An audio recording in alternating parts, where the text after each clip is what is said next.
Meio ambiente é uma coisa de todos nós, né? Todos nós fazemos escolhas todos os dias, que a gente tem que pensar conscientemente por conta de tudo que a gente vê acontecendo no mundo. Será que a gente precisa tanto do automóvel assim? Será que nos meus deslocamentos mais curtos eu não posso usar o transporte público, mesmo que eu goste de ter o meu carro? Será que eu não posso guardar ele para as minhas viagens? Todos nós podemos fazer escolhas, não é só a gente pensar nas grandes causas. Esse movimento ambientalista, ele começou e tinha um slogan que era muito claro quanto a isso. Ele dizia: pense global e haja local. Vamos ver o que localmente a gente pode melhorar, o que depende da gente, quais são as escolhas que a gente pode fazer para ter um planeta melhor. Por que a gente depende tanto do automóvel? Será que ele é tão necessário assim de verdade? Na realidade, essa foi uma ideia que foi vendida para a gente ao longo do século XX. O século XX ele foi marcado por essa expansão das cidades, essa concepção de que você devia estar dentro do automóvel para ser feliz, para representar alguma coisa, para chegar a algum lugar. Será que isso deu certo? Hoje em dia a gente vê que não, né? Nós construímos cidades com mega congestionamentos, com mega problemas de emissão de material particulado, de CO2. Talvez seja a hora da gente repensar. E eu acho que nós temos que pensar o transporte público, a mobilidade urbana como um todo. E aí eu quero dizer que nós estamos falando, quando eu falo de mobilidade urbana como um todo, eu estou falando do transporte público e da mobilidade ativa, os pedestres, as bicicletas, enfim. Nós temos que pensar a mobilidade como uma alternativa e como um estilo de vida mesmo, para a gente deixar um planeta melhor para os nossos filhos. Mas como? Como são ocupadas as ruas quando você está num ônibus e quando você está num carro ou como ciclista? Existe essa ocupação que é uma ocupação desigual, feita pelo automóvel, e imagine, então, que esses automóveis, além de ocuparem mais espaço urbano, ou seja, eles consomem mais da economia da cidade, eles causam mais custo à cidade. Além disso, eles poluem mais, porque cada um desses veículos ele está emitindo CO2 e material particulado. Mas existe um meio ambiente urbano. E quando a gente escolhe o transporte público, a mobilidade urbana, a gente também está fazendo uma escolha por um ambiente urbano melhor, de um acesso mais igualitário a todo o espaço urbano da cidade. Nós estamos falando de mais o quê? Nós estamos falando de ganhos econômicos frente a outras cidades que podem atrair investimentos e, com isso, gerar mais empregos. Muitas vezes a gente só vê a mobilidade urbana, só vê o transporte público como uma maneira da gente se deslocar de um ponto a outro. Casa, trabalho, casa, escola, enfim. Mas transporte público, mobilidade urbana é muito mais do que isso. É sustentabilidade ambiental, como a gente costuma mais falar, e sustentabilidade social também, que tem a ver com esse meio ambiente urbano. Para a gente fazer face a todos esses desafios climáticos e de sustentabilidade que nós temos hoje em dia, não basta as escolhas que nós fazemos individualmente, que elas sejam mais conscientes, que a gente consuma menos, que a gente recicle nosso lixo e que a gente escolha até o transporte público ou a mobilidade ativa para se deslocar no nosso dia a dia, né? É preciso também ter uma tecnologia mais limpa, melhorar a eficiência da tecnologia que nós já temos. Hoje, por exemplo, a maior parte dos deslocamentos no Brasil ainda é feita, dos deslocamentos em transporte público, ainda é feita com motores a diesel. E hoje nós já vimos uma tecnologia muito, muito, muito mais avançada do que eu via lá quando eu comecei a trabalhar há mais de 30 anos atrás. E hoje já existe muita oferta de tecnologia. Por exemplo, que nós mais vemos por aí são os veículos elétricos. Por que não eletrifica a frota de ônibus também? Bom, nós temos que pensar em como fazer isso, porque existem vários fatores que estão envolvidos nisso. Primeiro, o custo. É um custo muito mais alto. Então, esse custo vai ter que ser equilibrado de alguma forma para que não seja repassado para o passageiro que paga a tarifa. Nós vamos precisar ter estações de carregamento para essa frota de ônibus. Essa é uma questão técnica.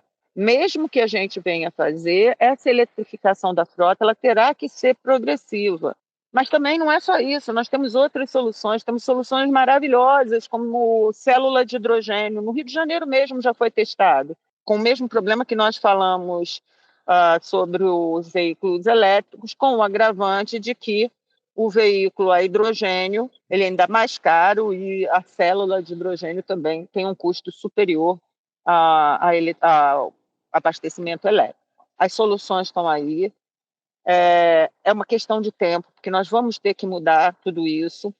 Nós ainda temos uma frota no Brasil que é majoritariamente operada à base de diesel. A boa notícia é que os motores Euro 6 já são sensacionais, a qualidade do nosso combustível já é muito melhor. Ainda há muita coisa que pode ser feita para melhorar a produtividade e o desempenho desses motores em termos de sustentabilidade, emissões, etc. Quem vive numa grande cidade já deve ter percebido que os meios de transporte disponíveis, eles têm combustíveis diferentes, eles são alimentados de uma forma diferente. Nós temos, por exemplo, trens, metrôs, VLTs, e mesmo algumas cidades têm aqueles ônibus, os trolleybus, que são alimentados por energia elétrica. No Rio de Janeiro, nós temos as barcas, né, que apesar de atravessarem a Bahia, né, elas também, assim como a frota de ônibus, são alimentadas por diesel. E nós temos cada vez mais pessoas que se deslocam com meios não motorizados, utilizando aquilo que nós chamamos da mobilidade ativa, que tem estado muito nos noticiários, e a gente vê, na época das campanhas eleitorais, muita gente se mobilizando por causa disso, porque cada vez tem mais ciclistas, mais pedestres nas ruas, que utilizam a bicicleta, os deslocamentos a pé, como um meio de complementar a sua viagem no dia a dia. E isso precisa de estrutura, você precisa ter ciclovias, você precisa ter calçadas adequadas, você precisa ter pontos de estações de bicicleta. Essa opção de integrar a mobilidade ativa no seu dia a dia, ela faz parte de um movimento que em inglês se chama last mile, que seria mais ou menos o último quilômetro. Ele diz que algo entre 500 metros e 1 quilômetro é uma viagem que deve ser feita a pé ou de bicicleta, porque tem ganhos para a saúde, tem ganhos ambientais, e você aproveita a cidade de uma maneira melhor também, né? Você pode olhar, conhecer melhor o seu bairro, fazer as coisas no caminho. Eu costumava fazer muito isso quando eu morava na Tijuca, no Rio de Janeiro. Quando você faz esses deslocamentos, você tem essas possibilidades de ter uma vida mais integrada no seu bairro, e as suas questões diárias são resolvidas naturalmente. Já falei integrada aqui umas 2 vezes, né? Integrada com o quê? Bom, integrada de preferência com o transporte público, né? Porque se nós queremos pensar numa maneira de utilizar de uma maneira mais sustentável o espaço urbano, dê preferência para o transporte urbano, o transporte público, de preferência integrando com mobilidade ativa. Fica a dica.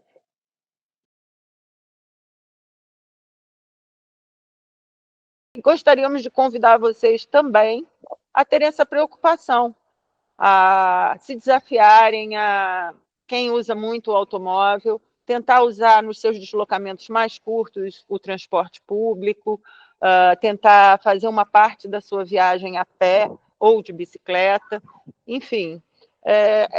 Às vezes é uma pequena coisinha que a gente faz no nosso dia a dia e que, somada às pequenas coisinhas que milhões de pessoas fazem no seu dia a dia, vão acabar por mudar o mundo. E eu acho que o planeta está precisando, né, gente? Quem vê os noticiários aí sabe que o planeta está pedindo socorro. Então, vamos dar essa forcinha para o planeta Terra, e que nos acolhe aqui enquanto seres humanos, e vamos fazer escolhas mais racionais, vamos fazer escolhas mais razoáveis no nosso dia a dia, especialmente no que diz respeito à mobilidade, que é o que nós pioneiros aqui estamos falando com você nos nossos canais, nas nossas páginas, no Facebook e no LinkedIn. Porque são as pequenas escolhas, as escolhas que nós fazemos todos os dias, que somadas às pequenas escolhas de milhões de pessoas, vai fazer um mundo melhor, vai construir um mundo melhor para todos nós. E olha, o planeta está pedindo. Se vocês veem o noticiário, se vocês acompanham e são pessoas solidárias com todas essas tragédias climáticas que têm acontecido, vocês estão sensíveis para isso. Então, pensa e se desafia. Nós, pioneiros, estamos desafiando vocês. Vejam quais são as pequenas mudanças que vocês podem fazer. Na mobilidade, quem sabe, completa um pouco da sua viagem a pé ou de bicicleta, utiliza a mobilidade ativa, utiliza ela como uma forma complementar, uma viagem integrada num meio de transporte público e complementada, se for necessário, com mobilidade ativa. Vamos salvar o planeta, ele está pedindo socorro. Vamos praticar mais uma mobilidade integrada, vamos fazer os deslocamentos em mobilidade ativa, vamos fazer opções pelo transporte público. O planeta está pedindo socorro. Quem vê o noticiário, quem é solidário e acompanha todas as tragédias climáticas que têm acontecido no mundo inteiro, ao redor do globo, sabe que é preciso fazer um movimento planetário. A pequena mudança que você vai fazer, as suas escolhas vão se somar à pequena mudança de milhões de pessoas. E aí sim, talvez a gente consiga mudar o futuro e construir um futuro melhor e salvar o nosso planeta, que é tão lindo, né? Ele está pedindo socorro.